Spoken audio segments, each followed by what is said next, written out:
Welcome back to The Remote Life. My name is Han Talbot, also known as Han Mixed World, and today we'll be chatting with Jordan Carroll. Jordan, also known as the Remote Job Coach, creates content, courses, and coaching programs to help high performers get connected to remote job opportunities and find freedom and flexibility in life. In this episode, we talk about things to think about when applying for a remote job, including useful skills and Jordan's thoughts on the future of remote work. So grab a coffee, a tea, or something stronger, and let's get started. And we are live. So Jordan, welcome to The Remote Life. How are you? Remote life. Are we living that? We are living that. Let's go. I'm amazing. I just had a bunch of cherries, as did you. So they're so amazing. I love my landlady at my guest house. So we're in Bansko at the moment, and the guest house owner came up to me with a whole bowl full of cherries from her garden last night. Just the most random thing to get given, but so sweet. It's a thing here, I think. Bulgarian cherries, and then I come to the co-working space and I get a bowl full of cherries. So it seems like a trend. It's a fair trade. So let's dive straight in. Connect the dots for us. What inspired you to begin your remote life journey? I've been remote since 2013. I don't know if it was necessarily an inspiration at the time, but it snowed. And I had a work from home day because it snowed. And I was like, wow, I can sleep instead of be commuting. Like I can sleep extra time. And that was my first inspiration to be remote, was just, it's a small thing, but when you add up the amount of hours that you get to sleep per week, if you're not in an hour and a half commute, which is what I had at the time, It can be a pretty big deal. So then I negotiated my work to be remote just one day a week. After the snow season, we were going back to the office. But I was like, hey, I'd love to do one day a week on Fridays at least. And was able to negotiate that. And then from there, remote work has been, just living a remote life has been the one thing that I think has given me the most autonomy over my day, the most control over my ability to change my environment and just create the life that I want. So it's a lot of fun. Were you in California at the time? Or? No, I was in Boston. California doesn't really snow, so I was in Boston. You mentioned California before. So. Yeah. No. I grew up in California, and then after college, I got a job and I was working in corporate at IBM, and I moved to Boston for the training program. So for the training program, we were in the office most days of the week. We were traveling sometimes to trainings, but then once the snow season hit, it was very unsafe to drive. I don't know if you've ever been to California and trying to drive in the snow, but we don't do well. Yeah, we don't do well with that. So yeah, and I feel like the commute there was such a big thing for people, especially after the pandemic. Like even I was doing on a remote contract pre-pandemic, commute to London 3 times a week. Yeah. And just taking that out alone, like an hour on the trains, it literally brought back so much of I felt alive again, because for sure. You're not commuting, you're not up early and crazy, and you actually get to start the day fresh with your own kind of routine. Yeah. And I was lucky that that was 2013 for me. So I was able to kind of see it at a very early stage of my career where it framed the way that I thought about what work could be. And it's not that the company that I was with at the time, IBM, did remote work really well. I mean, remote work was very different back then. Sure. There's no Zoom. We really didn't do video calls at all. It was all teleconference, and you can just be asleep and just have the phone next to you. So I definitely did that more than I'd like to admit. But over time, my view on the remote work and how to live very optimized, efficient, successful remote life has definitely changed. And so has the industry itself. And so has a lot of companies and their policy and their ability to work remote in a really good way. For sure. So speaking of lifestyle and changes, where are you at now? Obviously we're in Bansko, and you did an awesome talk on finding remote work and whatnot. So tell us a little bit about that and what your ideal lifestyle is, I guess. Yeah, my ideal lifestyle is just choice. Having the freedom to be in Bansko. That is a huge thing that I think I'm recognizing. Not a lot of people have this out of the percentage of the population of the world. We're in a very small percentage of people that have the ability to live what they want. So for me, taking advantage of that is essential to also try to pay that forward, find people that can benefit from this lifestyle, not living like me, but living remote on their own terms. For me, it looks like the ability to travel while I'm promoting my book. I have a book out on Kickstarter right now.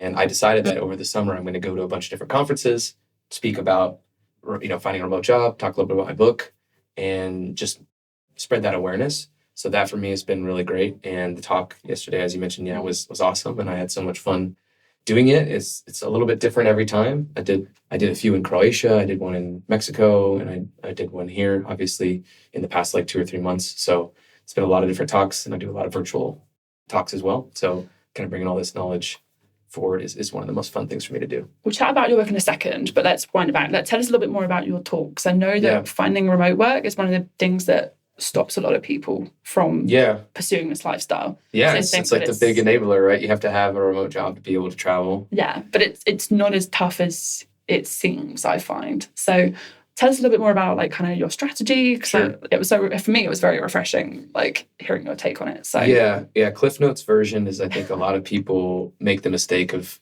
thinking that a job search just involves applying to jobs, when in fact there's a lot of other components of a job search that make it successful for people. So I break it down into 3 categories of strategy, branding, and networking. And in the talk, basically what I went through was a lot of the mistakes that people make in these 3 categories, as well as the solutions. So instead of, for instance, going on job boards and just applying, think about what is the ideal lifestyle that you want, and what are the companies that are going to support that ideal lifestyle, and what are the sizes of those companies, what industry are they in, what exact role are you going to be able to do? Because without these targets and without being able to articulate yourself in a way that companies can understand you, you're just going to be floundering through these job boards, hoping that there's something there for you, and applying to endless jobs and not getting responses. But depending on where people are in their journey, if they're not getting responses at all, then that's kind of top of the funnel problem. They're not articulating their value. They're not choosing the right types of jobs. They're not targeted enough. Let's say they're getting the interviews and they're not getting beyond that. Then obviously they're not doing a good job in the interviews to progress that forward, or they don't have enough relationships to maintain the trust throughout that interview process. So there's a lot of different things. Obviously, we could sit here and talk about that for hours, but that's the high level. Well, no, because it's deciding also like what.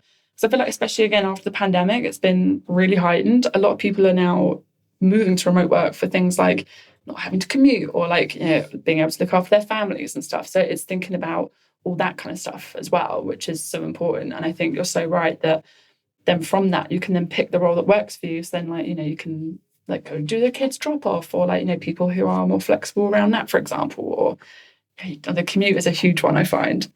And I would just say one thing on that is, it's when you're thinking about the job search, all those things are great, but a job search is not about you.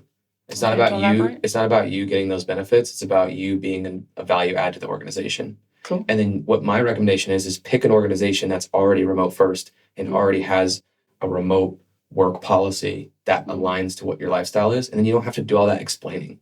They just get it.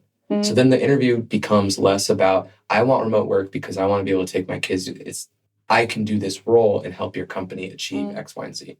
That's the shift. Yeah, for sure. This is not about the person looking. It's about how they can provide value to the actual company. That's cool. So do you feel like you have to have experience in remote roles before you apply for remote work? No, not necessarily, because at some point you're going to have your first job. And I transitioned from an office position to remote. So at one point I didn't have remote experience. At any point, someone doesn't have experience before they get it. So that shouldn't be the excuse. But I think having experience in the actual role and having virtual work experience is really important, because virtual work encompasses remote work. Virtual work is essentially being able to work on a computer, right? And do your job from a computer. So what I might suggest you think about is, if someone works for a multinational corporation or a multi-international corporation, like my company, IBM at the time, I realized like, oh, I'm working with people all over the world. I'm in an office, but I'm remote from them, right? Like, we're not all centralized in one place. So once you realize that, you're like, oh, I've actually worked virtually with teams across different countries, time zones, all this stuff. So then you can use that experience as the frame.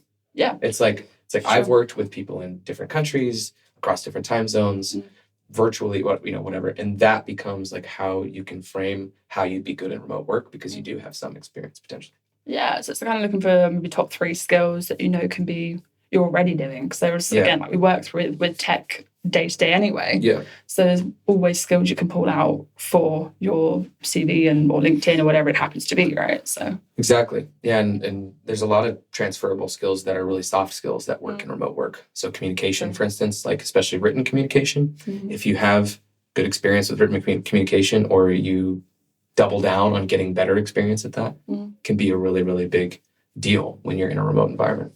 Yeah, it's definitely a very different mindset shift in a way when it comes to applying for work, right? Like you kind of have to think a little bit more outside the box, like you said, with soft skills. So what would you say is kind of one of the biggest difference between like office and remote roles?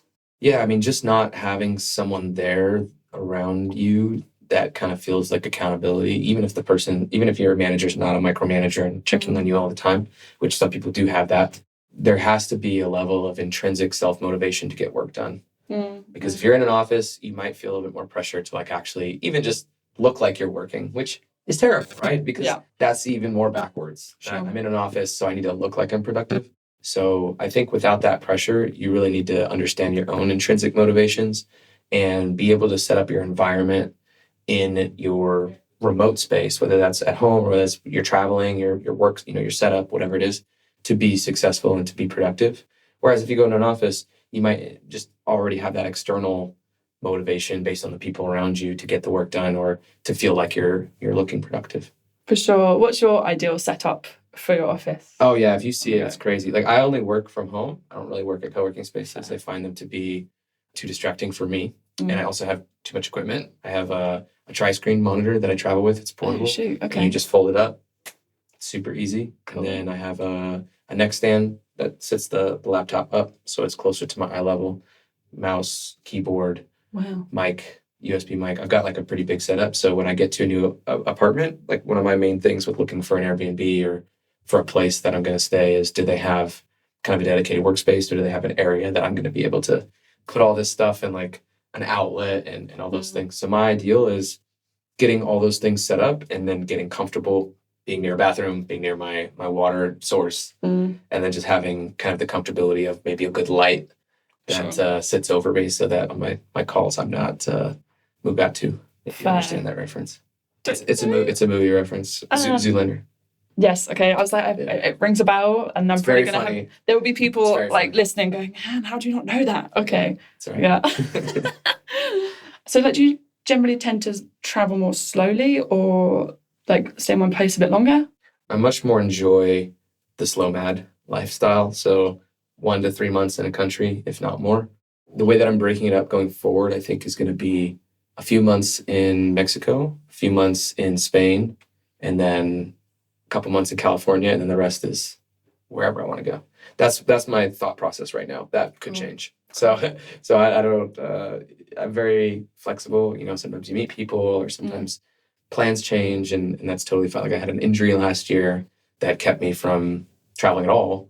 So I had surgery, and it was just like. You're slow mad right now. It was that was very slow mad. Yeah. It was, get injured. If you want to be a slow mad, get injured. Because it will keep you in one place for quite a while. So do you speak Spanish or do you... Sí, hablo español. Ah, qué bien. ¿Hablas español también? Sí. Okay, bueno. What's one of your kind of top tips for learning languages on the road? Find a significant other that speaks it. Okay. Yeah, or date. If you're single, date in the local areas and date people that don't know your language. That was the good immersion technique. That was like how I learned Spanish the first time, was dating a Colombian woman in 2019 who didn't speak any English, and we did our dates over Google Translate for 3 months. Good for you. I like that. That's an interesting approach. That's new. Yeah. That's cool. So, speaking of obviously social lives and things like that, like how do you create community when you're slow madding? I join communities that have the same values. And then I find that those communities, especially if they're travel-oriented or nomad-oriented communities, have people already in these places. So I'm part of Dynamite Circle, which is a location-independent entrepreneurship community. I'm part of Nomad Base and Nomad Cruise, which are kind of one and the same. I'm part of Remote Ear as well, which I worked for a while. So like, even just within these three, I can go to pretty much any country in the world, and there are people there that I can find in the alumni chats or in the WhatsApp groups or in the Slack. Like, they all have different forums and like places in which I can drop in. But at this point too, with being this far in my nomadic journey, I've met quite a lot of people. So the cities that I most want to go to are usually the cities that I'm going to for the people. So I already have that in mind. Sure. That does someone live here that I really want to see? A few people live here I want to see. And then when I get there, what I'll usually do especially from these different lives, like I'll bring together a dinner, invite the remote year people, invite the Dynamite Circle people, I'll invite the Nomad based people that I've met in school, like whoever is in that city that, I think would vibe, and try to bring them together for intimate dinners. That's cool. Cool. That's like one of the most fun things to do. For sure, yeah. This community is so open and so chilled as well. Like everyone's always happy to have a chat. Yeah. So what is your favourite opening line when you first meet people? I like to ask people, what was the best part of your week so far? What was the best part of the week so far? Best part of my week so far? This conference has been very interesting. I've been to a lot of nomadic conferences. This one in particular seems to have a lot of stuff going on, like even more than I think any of the other ones that I've been to, and a lot of people. And I think the best part for me is simply seeing all of the different people from different walks of life that I've met previously in one place, in person. So here in particular in the Boxco Nomad Fest, there are people that I've known since 2018 or 2019 that I haven't seen since then. Sure. But there are dozens of them here in one place. That's never the case, right? Like a lot of our communication is virtual now. And typically when I'm somewhere, there's no more than, a few people that I've known from past lives like that, especially if I'm going to like a random city in rural Bulgaria. Yeah. But here it's like with 500 people, I would venture to say that there are dozens of people that I've met previously that are here. That's cool. Like well before this conference. And so that's cool, walking into a room and saying, oh, hey. The second would be just my talk. Like being able to like deliver the talk and being able to like stand in that. And then the third would probably be later today, because I'm hosting an unconference about living an alcohol-free lifestyle as a nomad. And that ends up being one of the most important things that I think I'm able to bring together for people, because these kind of conferences or events, meetups, end up making people feel like they need to drink. But that's something that I like to kind of dispel, and at least provide a space where people who want to have that kind of discussion can. Yeah, I think what's been really awesome, especially about this conference, is that there is a lot more emphasis on wellness and kind of taking care of yourself and taking time for yourself, which I think has been such a big thing. Like, I think it's so important. Do you have a mission or anything as well, like for a personal mission or like a business mission? Business-wise, I think helping to give more people in the world freedom and flexibility through remote work, especially refugee populations.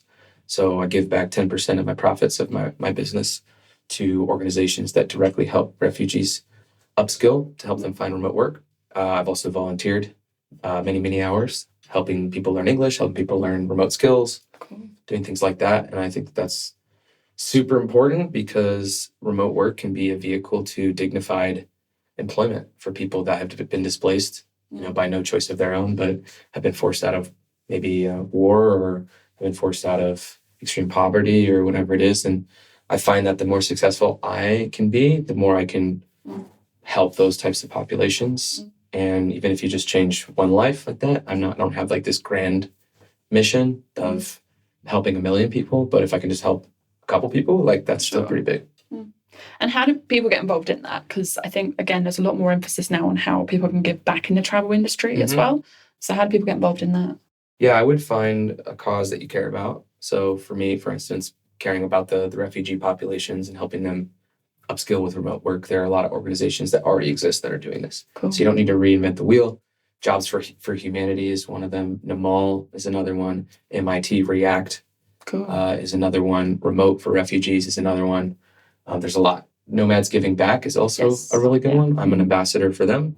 And so being part of that, you can go online and go to their volunteer matching program. You can become an ambassador yourself and find ways to give back in the place that you call home away from home. I said that we would talk about your book.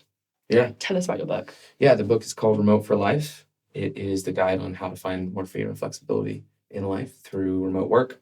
It is a very practical, hands-on book. It's not fluffy in the sense that you're going to read it and feel like you need more instruction. Like it's going to literally take you through the whole process of all the different things that you need to know about trying to find remote work.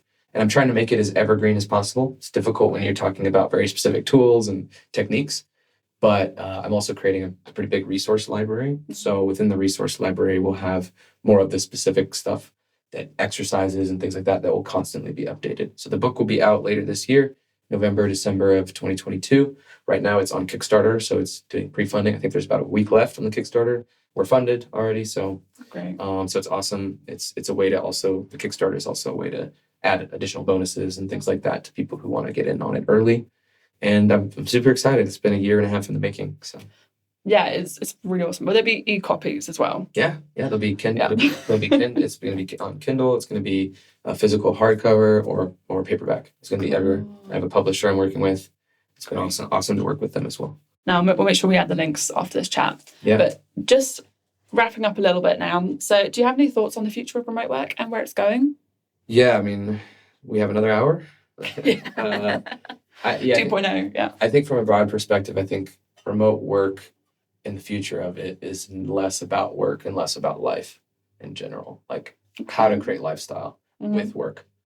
So I think one of the big things is we're going to see a lot more companies being able to hire from anywhere. That is a big push in the remote work industry right now, is that there's companies that are enabling or other organizations to be able to hire outside of the countries in which they have a headquarters. So those kind of companies are popping up left and right, and they're becoming, what's going to happen is it's just going to be a lot easier to hire remotely and hire people from all over the world. So that's one big one. And then I think beyond that, we're also going to see the digital nomad visa thing and the borderless society kind of be more of a thing, because the borders, I understand why borders are created. I understand why countries need to have their own legislations, but I think they're all going to need to start fighting to get this new class of people, the digital nomad, or the person who's remote work slow mad, or people who are taking longer vacations. Like countries are going to start, and they already have, incentivizing people to come live and work there, giving them longer visa stays, paying them to come there, whatever it is that they can do to enable their infrastructure in their country and their cities in their country in different ways to attract people to come live and work there and spend money. That's going to be a huge trend. Cool. So one thing that people should go away and take action on in order to get started and finding remote work, what's the action? Well, I've got a lot of free resources on my site. So so I think that's probably the best place to start, because I obviously do coaching, and I have a course, and I have a book, and I have all these things. But I enjoy when people go and watch my YouTube, or they go and download something that I've already created for them, and they read through that, and they actually try to implement it themselves and kind of figure out where they're at. And then what's the name? TheRemoteJobCoach.com. There you go. And there's a bunch of free resources on there. So you can really have the ability to start this search and kind of start figuring out what it is that you're looking for. Just get really targeted. Nice. That's my biggest thing, is like get super targeted on the ideal lifestyle you want. Write down your ideal day, write down your ideal week, your ideal life.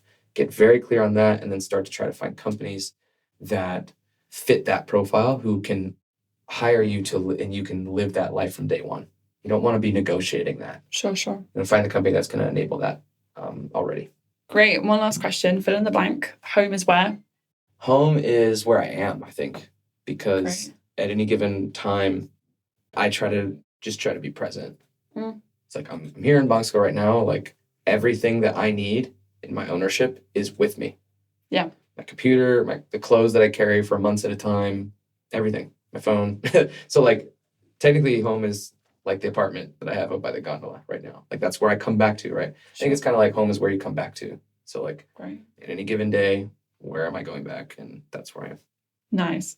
Jordan, it's been epic to chat to you. And we'll make sure everyone can go find your links and get started in their own remote work journey. Awesome. Hope you enjoyed it. Bye.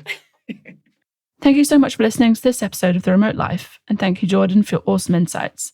You can find links to Jordan's portfolio and socials below.